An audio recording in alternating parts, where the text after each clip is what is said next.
Mayday, desastres aéreos. Essa é uma história real, baseada em relatórios oficiais e entrevistas com pessoas envolvidas. Sem controle. Nimitz Hill, Guam. Outrora o local de violentas ofensivas americanas durante a Segunda Guerra Mundial. Por mais de 50 anos, tem sido um lugar de paz.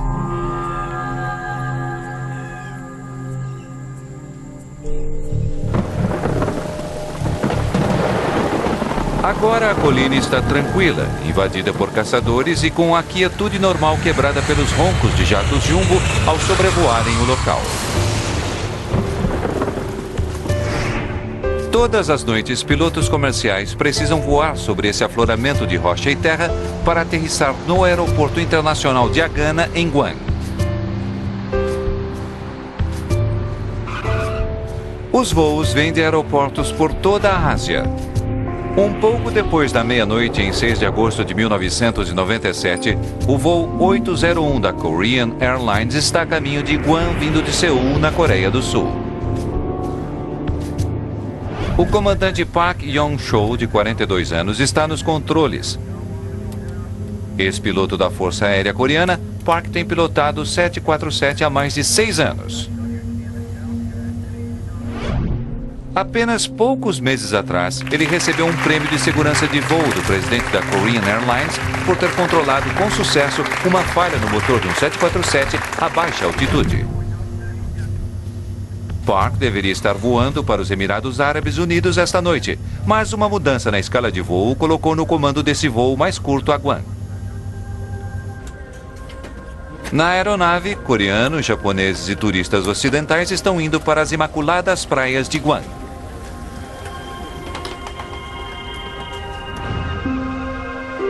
Guam é território norte-americano, regido pelas leis dos Estados Unidos. A ilha é minúscula, tem pouco menos de 600 quilômetros quadrados, mas a areia é suficiente para fazer com que as pessoas venham para cá. Sean Burke, de 24 anos, e sua namorada Wendy Button estão planejando aproveitar ao máximo as praias de Guam. Eles estão voando de San Diego em férias. Sean e Wendy estavam indo para Guam para fazer um pouco de scuba diving, reef diving e, ao mesmo tempo, visitar o irmão dela, que estava na Marinha lá. Ele era médico da Marinha. O voo 801 está levando Barry Small de volta ao trabalho. Ele está retornando a Guam, vindo da Nova Zelândia para um outro contrato de 6 meses como piloto de helicóptero. Mas ele está indo com um peso no coração. Na noite anterior à minha saída, meu pai teve um ataque do coração e eu tive que fazer ressuscitação cardiopulmonar. E resolvi cancelar o contrato para poder ajudá-lo. Mas ele insistiu muito, dizendo que eu devia continuar com meu emprego. O voo está ainda a algumas horas de Guam, quando a noite calma é violentamente interrompida.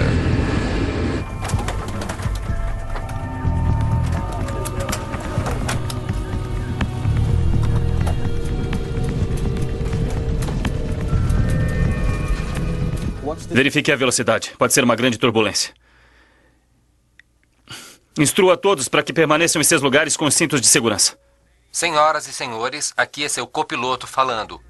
Mesmo um piloto experiente como Barry Small está surpreso. Não houve nenhum aviso dessa turbulência e quem quer que estivesse sem o cinto estaria sem dúvida voando fora da sua poltrona. Os armários estavam chacoalhando e qualquer coisa que estivesse naqueles armários corria o risco de se quebrar. Foi um tremor horrível.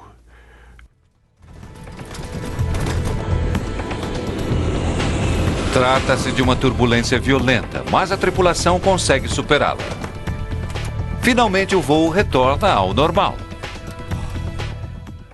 Está tudo bem. Avise os passageiros. Senhoras e senhores, aqui é seu copiloto falando. Nós saímos da área de turbulência.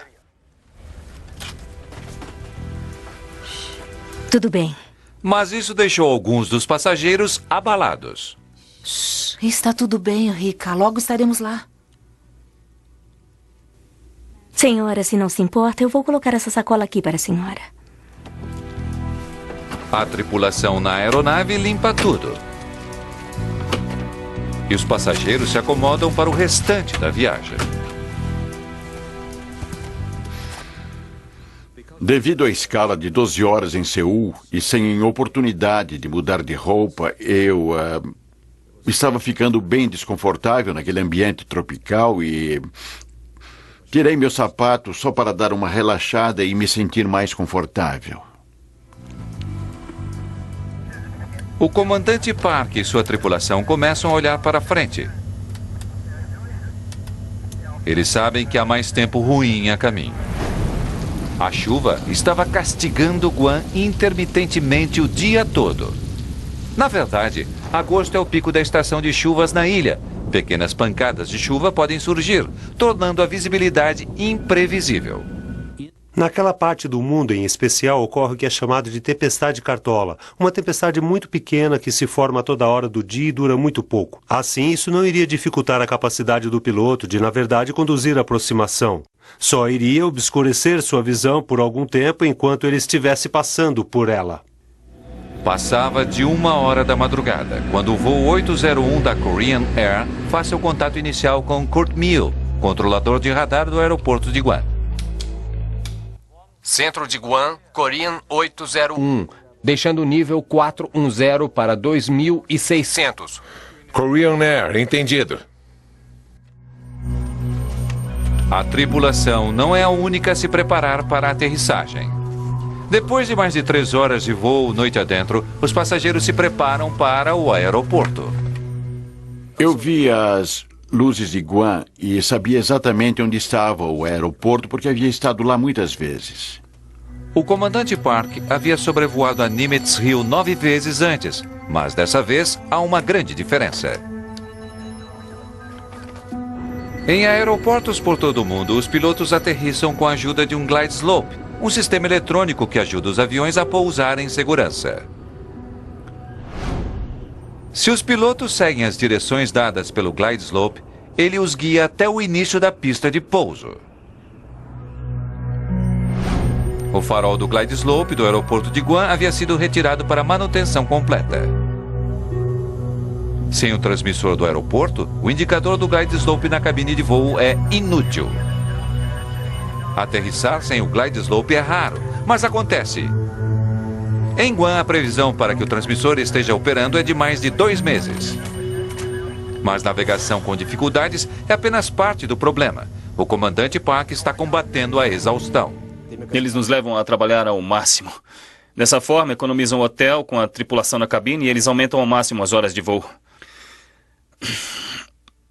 Nossa, eu tô com muito sono. Agora, quando o avião se aproxima de Guam, nuvens e chuva bloqueiam seu caminho. Comandante, as condições em Guam não são boas. Tá chovendo um bocado. Já se passaram várias horas desde que Park e sua tripulação deixaram Seul. Agora a chuva está tornando esse voo noturno mais difícil. Cansado e lutando contra as condições atmosféricas, o comandante começa a aproximação final até o aeroporto. Voltaremos a seguir com Desastres Aéreos, no Nat Geo. Desastres Aéreos, no Nat Geo. 6 de agosto de 1997, quase 1h30 da manhã. No voo 801 da Korean Air, um cansado comandante está se preparando para aterrissar no aeroporto Agana, na ilha de Guam. Na aeronave, 237 passageiros se preparam para começar suas férias ou voltar ao trabalho. A não ser pela turbulência, o voo foi completamente normal. Fizemos nossas refeições e foi um voo normal sob todos os aspectos. À medida que o jato se aproxima de Guam, uma tempestade se interpõe entre o avião e o aeroporto. Está difícil enxergar. O capitão quer fazer uma ligeira mudança de curso para evitar o pior das condições atmosféricas. Solicite desvio de 32 km à esquerda enquanto descemos. Torre de controle de Guam, Korean 801. Solicita desvio de 16 km à esquerda da rota. Korean Air 801, entendido. Desviando-se ao redor da cobertura de nuvens, o comandante Park se esforça para conseguir uma visão clara de sua aproximação. E finalmente ele vê o que estava procurando. É Guan. Guan. Ótimo. Hoje o radar do tempo nos ajudou bastante. Korean Air 801 liberado para aproximação. Pista de pouso 6 esquerda. Glide Slope inoperante. O controlador Kurt Meyer lembra a tripulação que o glide slope do aeroporto está inoperante.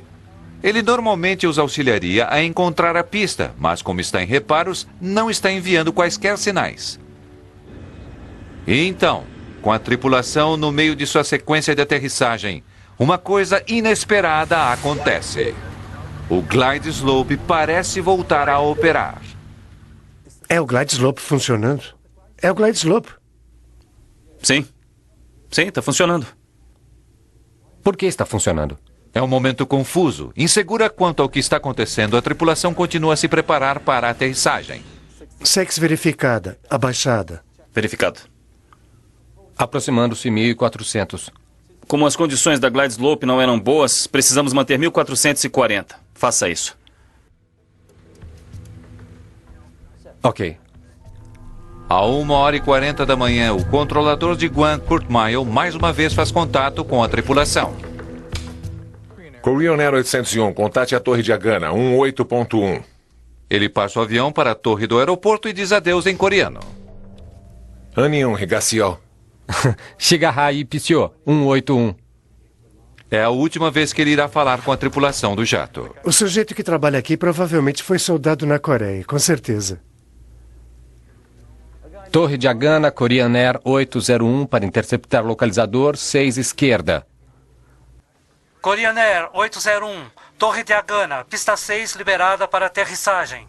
Korean 801, entendido, liberado para aterrissagem 6 esquerda. Flaps 30. Flaps 30. Enquanto o avião desce, nuvens e chuva se aproximam. Eles perdem contato visual com o aeroporto. Olhe com atenção. Senhoras e senhores, estamos nos preparando para aterrissar no Aeroporto Internacional de Agana, em Guam. Por favor, voltem o encosto de suas poltronas para a posição vertical, apertem seus cintos e preparem-se para a aterrissagem.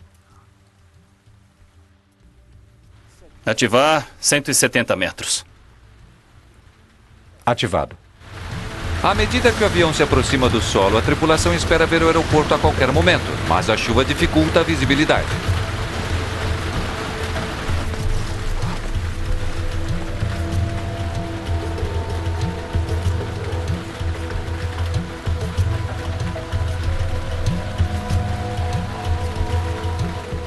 O glide slope não está funcionando. Ligue o limpador. Então uma voz computadorizada enche a cabine de voo. 150. É o sistema de aviso de proximidade do solo, que informa a tripulação que estão a apenas 150 metros de altura, mas eles ainda não conseguem ver a pista de pouso.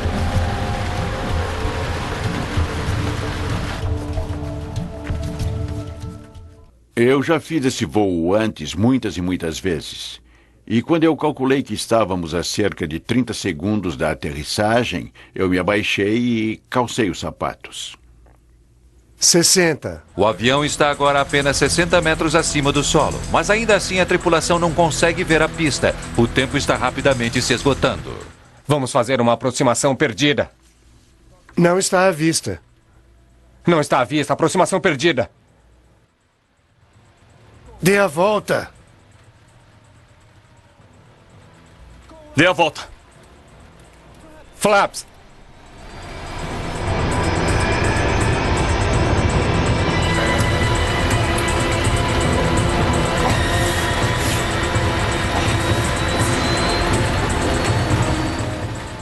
Trinta.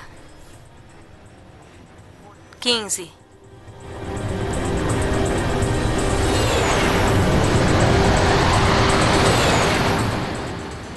12. 9.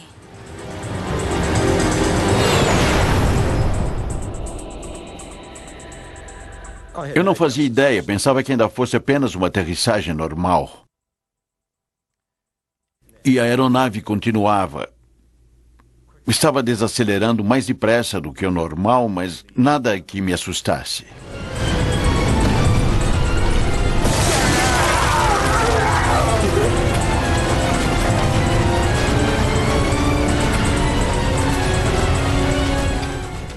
E então as coisas começaram a ficar muito sérias. A aeronave estava começando a se partir. Eu fiz força para me levantar, para olhar, e havia garrafas, sacolas, tudo que você pode imaginar caindo. A única maneira que encontro para descrever isso é como se 1000 aviões aterrissassem todos de uma vez. Em uma colina coberta de bosques em Guam, um avião despedaçado finalmente para.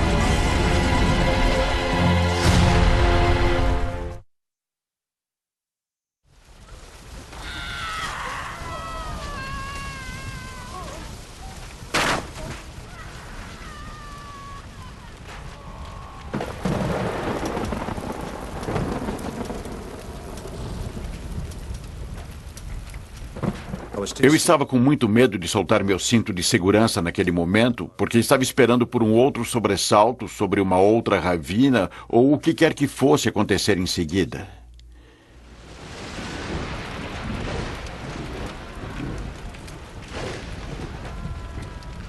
Por milagre, Rika Maksuda, de 11 anos, sobreviveu e está praticamente ilesa. Mas a mãe está presa e ferida.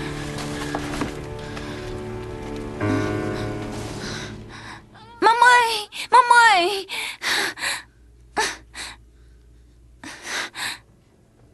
Socorro! Barry Small também está ferido e aterrorizado pelo fogo que está se espalhando pelo avião. O fogo começou na parte da frente e continuou da frente para o fundo, na minha direção. Não havia luz no piso ou qualquer coisa assim, mas o fogo era tão intenso que não havia problema em ver para onde eu estava indo. Korean Air 801, Torre, está me ouvindo? Todos na cabine de voo estão mortos. Mas as autoridades do aeroporto ainda não têm ideia do que estava acontecendo a bordo do voo 801. Ferido no acidente e desesperado para escapar do avião destroçado, Barry Small vai cambaleando até uma abertura na cabine. Eu passei por 5 poltronas e então havia uma distância de uns 2 metros até o solo. A parte de baixo do avião havia sumido completamente. Eu passei por um obstáculo por onde eu tinha que passar. Era o único trecho que não estava em chamas. Vai, passa! Vai logo! Mamãe! Rika.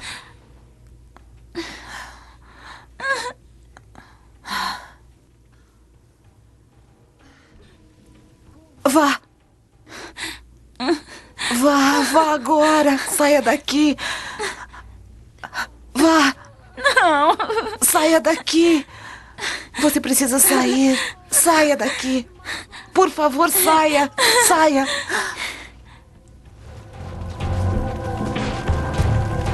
O fogo está se espalhando rapidamente. Enquanto os passageiros se esforçam para sair dali, as equipes de resgate nem ao menos sabem que o avião caiu.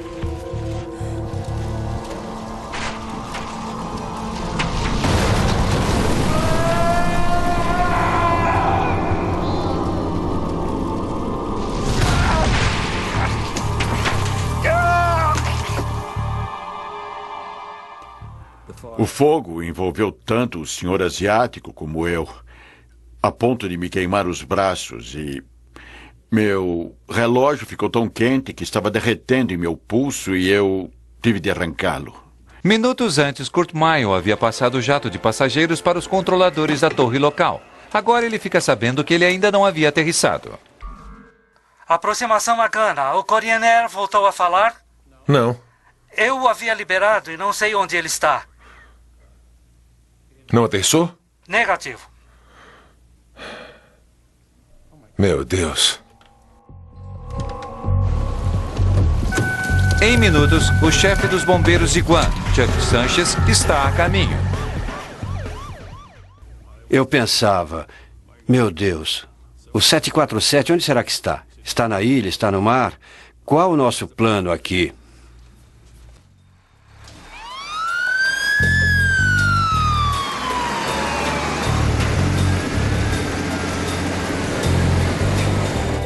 Só há uma maneira para a equipe de emergência chegar até o local do acidente, descendo por uma única estrada de acesso que passa ao lado de Dimitrisrian. Enquanto correm para o local do acidente, a equipe de resgate descobre um enorme obstáculo. Um oleoduto havia sido arrancado do solo devido à colisão e havia sido atirado no meio da estrada. Não havia como circulá-lo. Tendo sabido a respeito do acidente, o governador da ilha, Carl Gutierrez, junta-se à equipe de resgate. Departamento de Máquina 7, tira essa coisa do caminho. Vocês aí, peguem os kits médicos e venham comigo. Chegamos ao ponto de aproximação mais perto do local do acidente, que estava acima na colina. E provavelmente mais uns 150 metros colina abaixo, eu disse: senhores, liguem todas as luzes que tiverem para que possam descer e vamos em frente.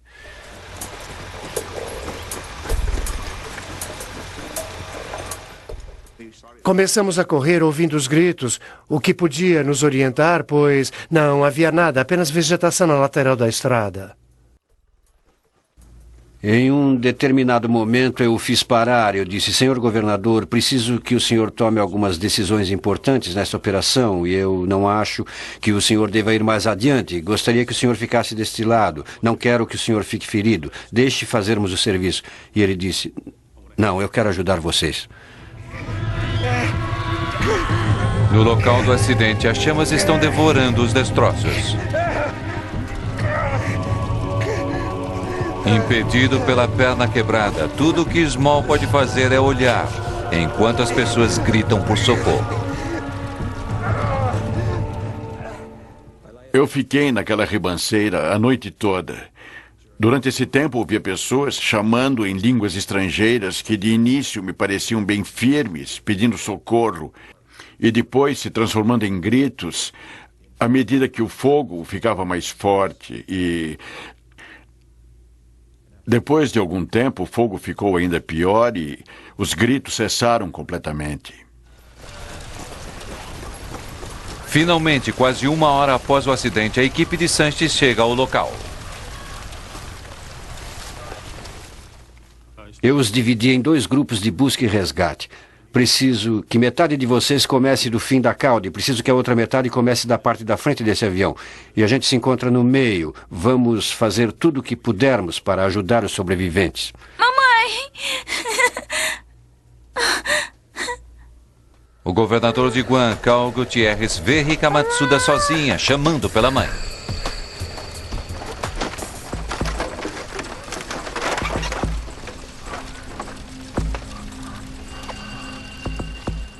Não chore, anjinho. Tudo vai ficar bem. Não ousei deixá-la sozinha. Naquele momento, foi como se houvesse uma ligação entre mim e aquela garotinha. E descobri mais tarde que ela tinha 11 anos, mas parecia ter menos. O chefe dos bombeiros, Chuck Sanches, encontra Barry Small no meio da vegetação. Vou tirar minha jaqueta. Ele me deu a jaqueta de bombeiro e a colocou sobre a minha cabeça para me acomodar. O senhor pode ir, eu estou bem. Vamos. Mais tarde ele ficou muito aborrecido porque teve de voltar e porque ficou queimado arrastando pessoas e corpos para fora da aeronave.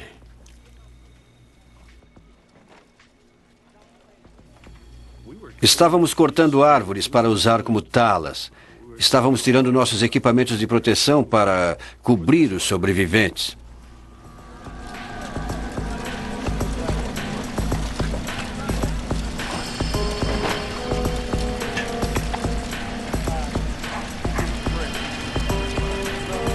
Estava evidente para a equipe de resgate que para muitos naquele voo eles haviam chegado tarde demais. Mas Sanches não desiste, ele envia uma equipe de busca para verificar os destroços. Grupo 2, comece na cauda e venha trabalhando. Vamos.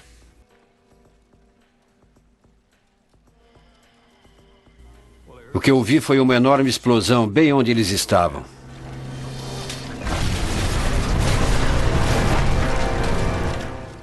E eu pensei, perdemos nosso pessoal? Voltaremos a seguir com Desastres Aéreos. Yo. Um Boeing 747 se choca contra uma escarpada encosta em Guam, apenas poucos quilômetros antes do aeroporto. 254 pessoas estavam a bordo. Equipes de resgate vasculham os destroços quando uma explosão irrompe em meio aos restos do avião.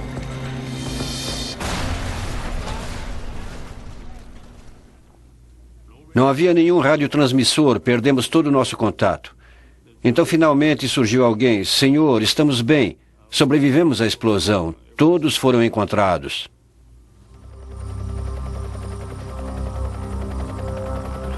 Foi só ao amanhecer que a equipe de resgate finalmente pode ver a extensão dos danos.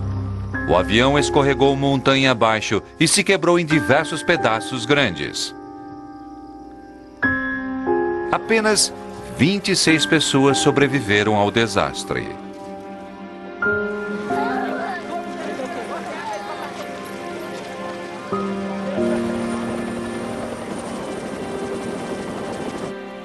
Amigos e familiares estão desesperados em busca de notícias. Muitos corpos estão seriamente queimados. Embora a maioria dos passageiros seja coreana, Sean Burke e a namorada dele, Wendy Button, estão entre os poucos americanos do voo.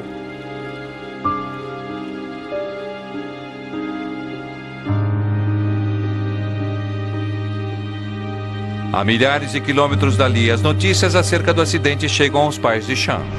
Ao ouvir sobre o acidente, a madrasta de Sean Burke não sabe se ele está vivo ou morto. Ele poderia ter sido queimado no acidente. Poderia estar inconsciente em um hospital local. E só queríamos ir até lá e trazê-lo de volta.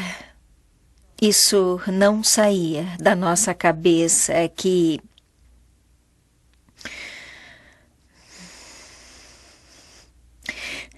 ele poderia estar lá na encosta da colina. Como Guam é território americano, a responsabilidade pela investigação do acidente está a cargo da Junta Nacional de Segurança em Transportes. Greg Fife é o chefe das investigações. Ao chegar ao local, há mais que se ater, além da grande quantidade de mortos. Familiares em luto estão no local, tornando o trabalho de investigação especialmente difícil.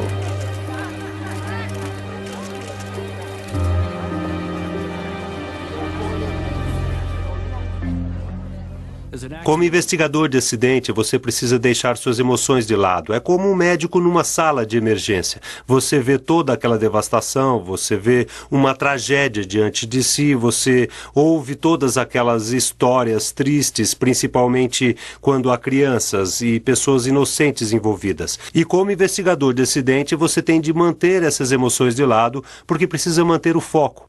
É preciso mantê-las de lado para conseguir fazer seu trabalho de forma eficaz. Uma das primeiras coisas que fizemos quando fomos ao local foi o que chamamos de pesquisa do local. Precisávamos realmente compreender com que estávamos lidando em meio àqueles destroços e como iríamos conduzir a investigação no local. Durante a investigação preliminar, Fife descobre que pedaços grandes do avião estão praticamente intactos. O avião aterrissou praticamente sob controle. O que houve foi que o piloto basicamente aterrissou o avião nas árvores, naquele terreno. Infelizmente, o local está a 5 quilômetros do aeroporto. Os investigadores encontram vários itens que sobreviveram ao acidente e ao fogo, inclusive a carta de pouso que a tripulação estava usando quando se aproximava do aeroporto de Guam. Os investigadores também encontram a sacola de viagem do comandante Park e descobrem nela um pequeno recipiente plástico para comprimidos.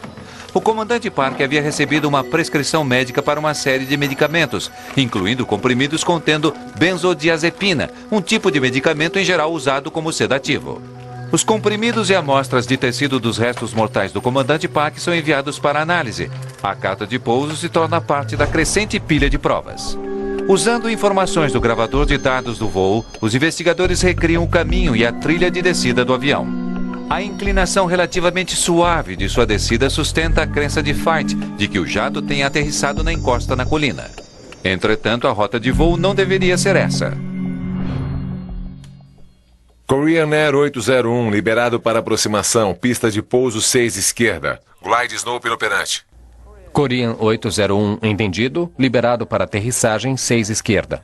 A tripulação havia sido informada de que o glide slope no aeroporto não estava funcionando.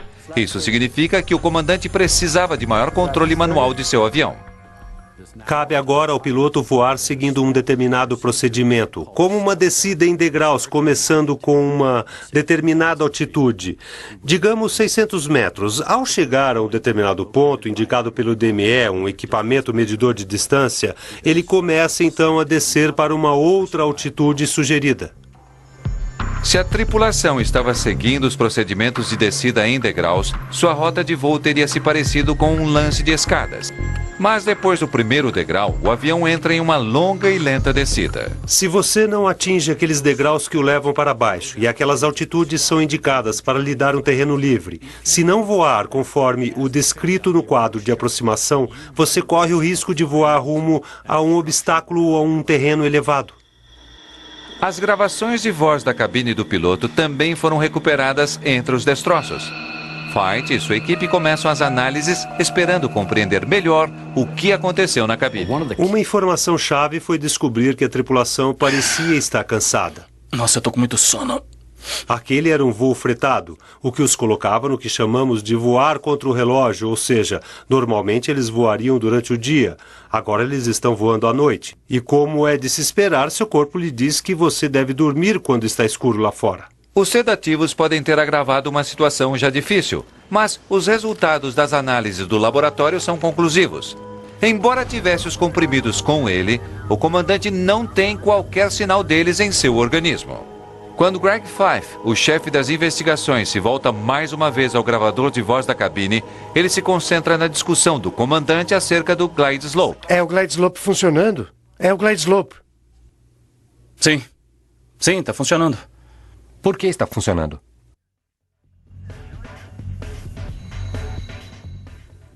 Ele começava a ver que a agulha do glide slope se movimentava um pouco e começava a questionar os demais membros da tripulação sobre o fato do glide slope estar funcionando ou não. É amanhã. Depois de um longo voo, o comandante Park está cansado, talvez confuso e distraído pelas leituras inesperadas em seu glide slope. Ficou bem claro ao se ouvir as gravações na cabine de voo que, na verdade, ele estava concentrado no glide slope.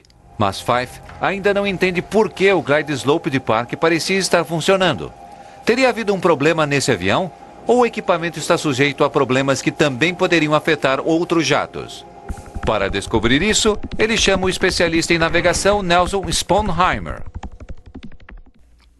Eu passei algum tempo verificando as transcrições, tentando determinar quais eram as questões de navegação, porque um bom avião estava no lugar errado, e investigar a aparente confusão por parte da tripulação, que imaginou, pelo menos durante algum tempo, que o glide slope estivesse funcionando.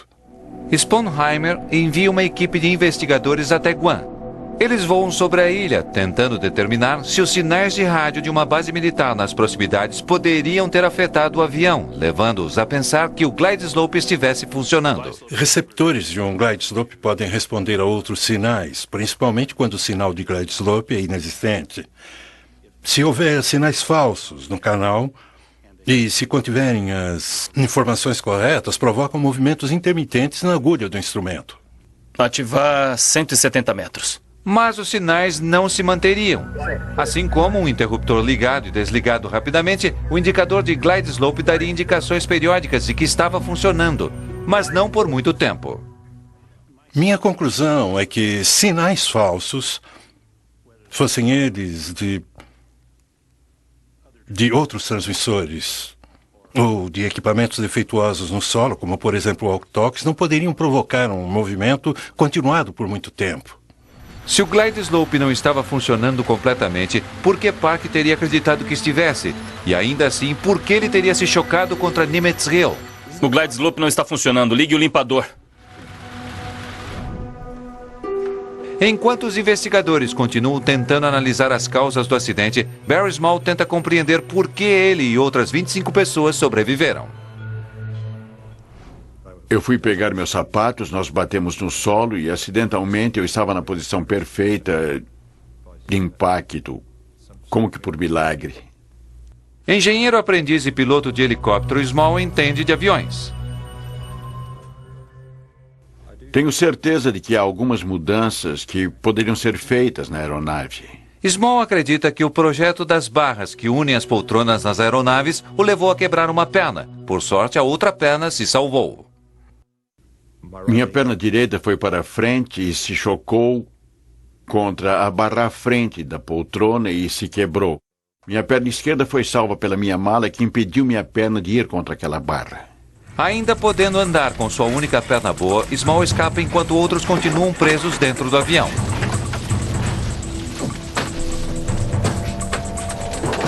Por ser jovem, as pernas de Rika Matsuda são mais curtas do que as de um adulto normal. Sentada normalmente, as pernas dela não teriam sido pressionadas contra a barra durante o impacto. Por isso, ela foi capaz de escapar do avião. Vovó, agora saia daqui. Enquanto a mãe dela morreu. Small também está convencido de que as chamas que primeiro se espalharam pela cabine do voo 801 da Korean Air poderiam ter sido evitadas. Estima-se que naqueles armários superiores haja mais de 462 litros de bebidas alcoólicas a bordo. Se o avião estivesse cheio, teria pelo menos o dobro disso. Durante a colisão, Small acredita que as bebidas alcoólicas do Duty Free misturaram-se ao oxigênio no teto do avião. A combinação inflamou-se com resultados funestos. Um incêndio que ele acredita poderia ter sido evitado.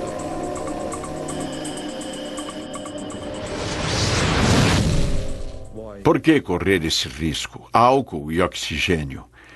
Eu pensava, sabe, para a aeronave é uma questão de segurança e isso é simplesmente uma flagrante infração das regras de segurança. Enquanto continua a se recuperar do acidente, Small está decidido a evitar que o que aconteceu a ele aconteça a outras pessoas. Ele resolveu insistir em mudanças quanto ao projeto das poltronas e à maneira como as bebidas alcoólicas são guardadas no avião. Para Greg Feit, investigador da NTSB, a maior pergunta ainda permanece sem resposta. Como um piloto experiente, recentemente homenageado por sua empresa pelo seu procedimento em questões de segurança, acidenta seu avião faltando 5 quilômetros para o aeroporto. Prosseguindo com a investigação, ele descobre que a carta de pouso que a tripulação utilizava era de mais de 6 meses atrás e desatualizada. Uma indicação de que a tripulação poderia estar melhor preparada para a aterrissagem.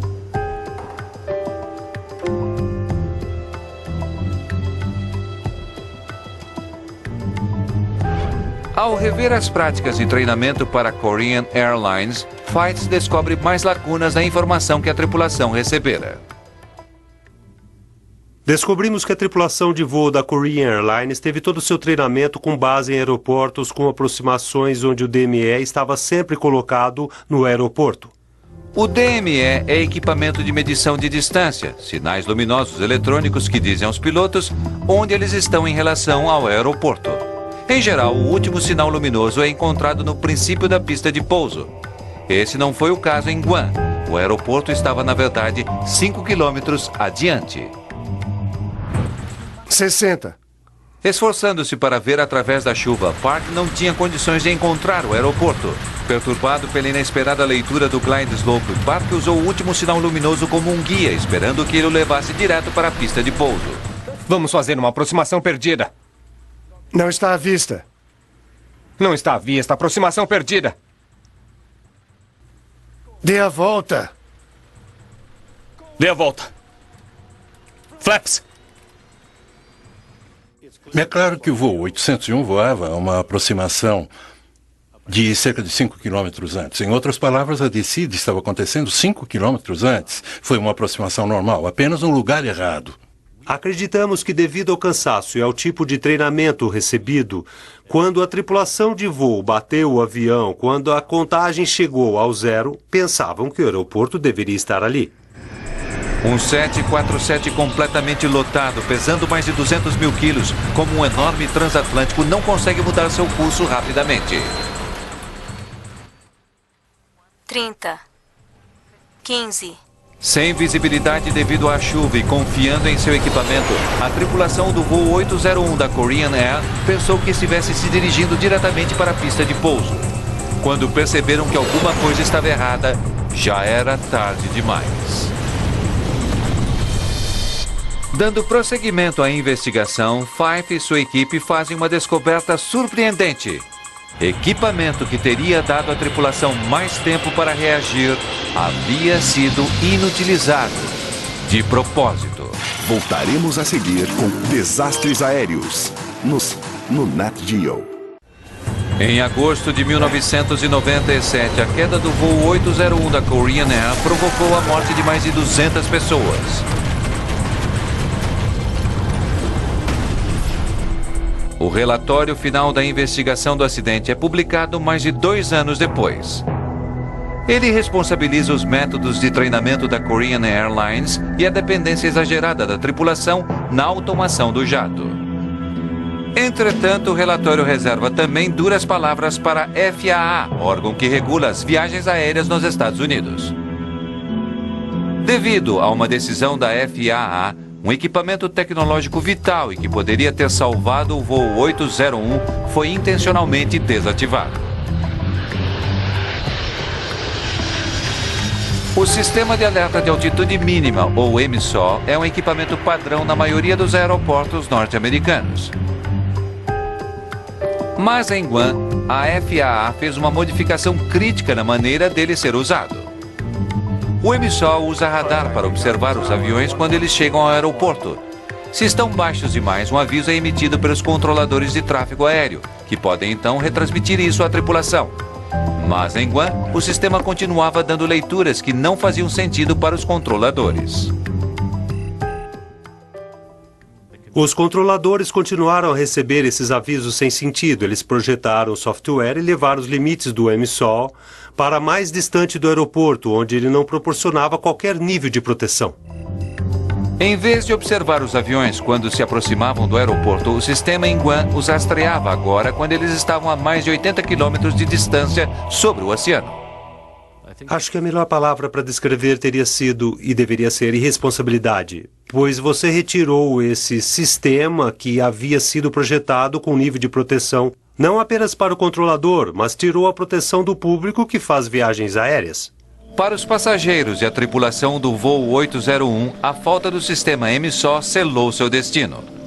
Se o sistema estivesse funcionando, o acidente poderia ter sido evitado. Sem ele, a tripulação não recebeu nenhum alerta.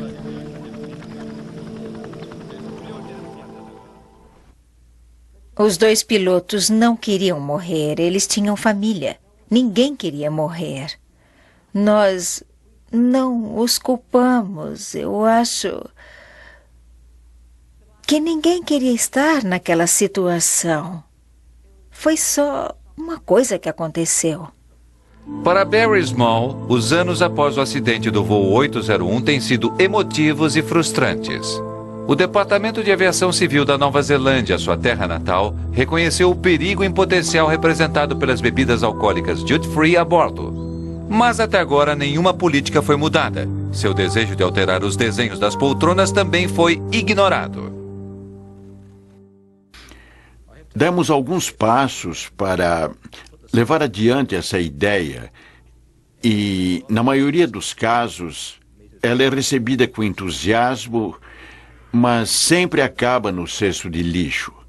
E quando falo sobre o desenho da poltrona, as pessoas ouvem, mas não querem saber disso.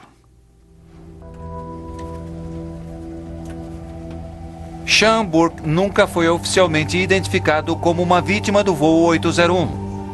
Wendy Bunten foi identificada positivamente, mas as amostras de DNA provaram apenas que um homem branco estava no avião perto dela. Bel e eu nunca perdemos a esperança de que Bill tivesse sobrevivido ao acidente, mesmo depois de termos voltado para casa durante 1 ano ou 2. Todas as vezes que o telefone tocava ou que alguém batia à porta, esperávamos uma mensagem no telefone dizendo: "Oi, papai, aqui é seu filho Sean."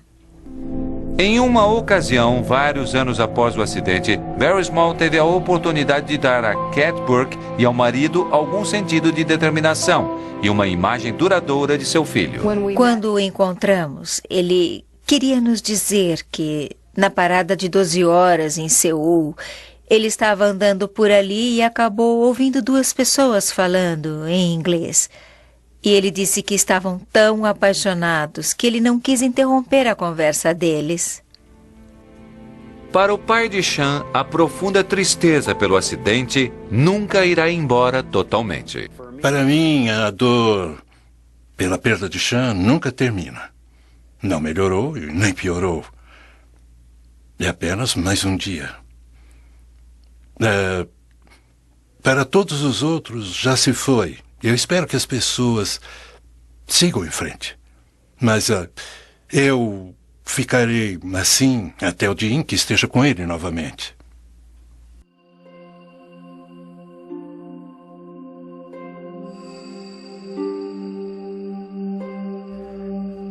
Para Barry Small também existe raiva, mas também uma incrível gratidão por ter sobrevivido. Muita gente me disse que eu sobrevivi por um motivo. Eu tenho procurado esse motivo já há 9 anos e eu sinceramente acredito que se alguém ouvisse minha história a respeito do oxigênio e das bebidas alcoólicas e a melhoria das poltronas, eu poderei justificar em minha mente que não preciso me sentir culpado por ter sobrevivido.